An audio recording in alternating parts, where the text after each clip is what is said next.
11 दिनों से चल रहा कोहराम थमा, लोगों में जश्न का माहौल। इजराइल और हमास के बीच 11 दिनों से जारी भयानक सैन्य अभियान का गुरुवार देर रात अंत हुआ, जब इजराइल और हमास ने संघर्ष विराम की पुष्टि की। 11 दिन तक चले इस युद्ध की वजह से गाजा पट्टी में तबाही मची। अधिकांश इजराइल में जीवन ठप हो गया और 200 से ज्यादा लोग मारे गए। मीडिया में आई खबरों में कहा गया है कि हमलों को रोकने के लिए अमेरिका की ओर से दबाव बनाए जाने के बाद यह फैसला लिया गया है। अमेरिकी राष्ट्रपति जो बाइडेन ने इस समझौते का स्वागत किया है। उन्होंने कहा है, मेरा मानना है कि हमारे पास प्रगति करने का एक वास्तविक मौका है और मैं इस दिशा में काम करने के लिए प्रतिबद्ध हूं। प्रधानमंत्री बेंजामिन नेतन्याहू के कार्यालय ने सुरक्षा मंत्रिमंडल की देर रात तक चली बैठक के बाद संघर्ष विराम की घोषणा की। पीएम ऑफिस की ओर से कहा गया कि मंत्रिमंडल ने सर्वसम्मति से गाजा में संघर्ष विराम के प्रस्ताव को मंजूर कर लिया है। संघर्ष विराम के बाद दोनों ही पक्षों ने अपनी अपनी जीत का दावा किया है।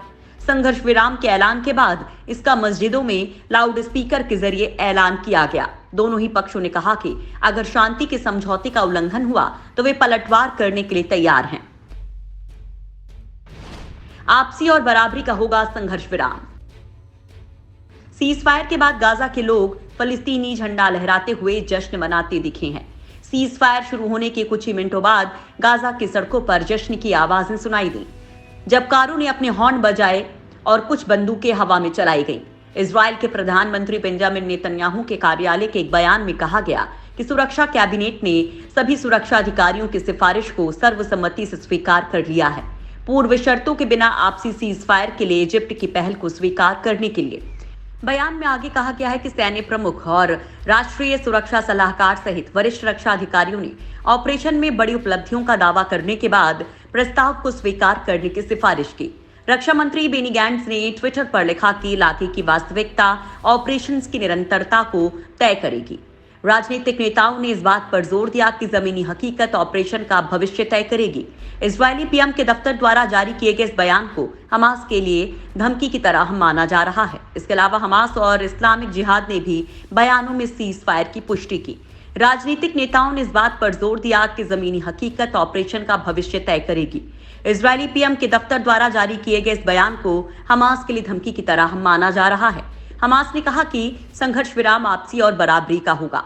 हमास प्रमुख इस्माइल हनीयेह के मीडिया सलाहकार ताहिर अल-नूनू ने रॉयटर्स को बताया कि फिलिस्तीनी इस समझौते का पालन करेगा जब तक कि ऑक्यूपेशन ऐसा ही करता है। अमेरिका और मिस्र ने निभाई बड़ी भूमिका, बाइडेन ने भी की मिस्र की तारीफ। इसके साथ ही अमेरिका के राष्ट्रपति जो बाइडेन ने इजराइल गाजा युद्ध विराम की पुष्टि की है। बाइडेन ने युद्ध विराम के लिए इजराइल की सराहना की। बताया जा रहा है कि अमेरिकी राष्ट्रपति जो बाइडेन के भारी दबाव के बाद इजराइल सीज फायर के लिए तैयार हुआ है। हालांकि कहा जा रहा है कि मिस्र की मध्यस्थता के बाद यह समझौता हुआ है। बाइडेन ने भी मिस्र के प्रयास की तारीफ की थी। उन्होंने कहा था कि अमेरिका ने आतंकवादी समूहों से खुद का बचाव करने के लिए इजराइल का समर्थन किया। बाइडेन ने कहा कि उनका प्रशासन ये सुनिश्चित करने में मदद करेगा कि भविष्य के लिए आयरन डोम सिस्टम की पूर्ति की जाए।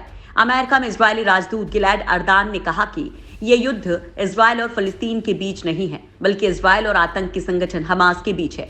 अमेरिका के सीबीएस न्यूज के साथ बातचीत में गिलैड अर्दान ने कहा कि हम इस संघर्ष को नहीं चाहते थे। 11 दिनों की भीषण बमबारी में दोनों तरफ हुआ भारी नुकसान। इजराइल और हमास के बीच 10 मई को लड़ाई की शुरुआत हुई, जिसके बाद दोनों तरफ से हवाई हमले का सिलसिला शुरू हो गया। बताया जा रहा है कि इजराइल और हमास के बीच पिछले कई दशक में यह सबसे भीषण संघर्ष था। इस दौरान हमास की ओर से जहां 4000 से ज्यादा रॉकेट दागे गए, वहीं इजराइल ने भी गाजा में मिसाइलों और बमों की बारिश से शहर के काफी हिस्सों को खंडहर में तब्दील कर दिया। गाजा के स्वास्थ्य मंत्रालय ने बताया कि अब तक 64 बच्चों और 38 महिलाओं समेत कम से कम 227 फिलिस्तीनी मारे गए हैं और 1620 लोग घायल हुए हैं। हमास और इस्लामिक जिहाद ने अपने कम से कम 20 लड़ाकों के मारे जाने की बात कही है, जबकि इजराइल का कहना है कि उग्रवादी संगठनों के कम से कम 130 लड़ाके मारे गए हैं। युद्ध के चलते करीब 58,000 फिलिस्तीनी अपने घरों को छोड़कर जा चुके हैं।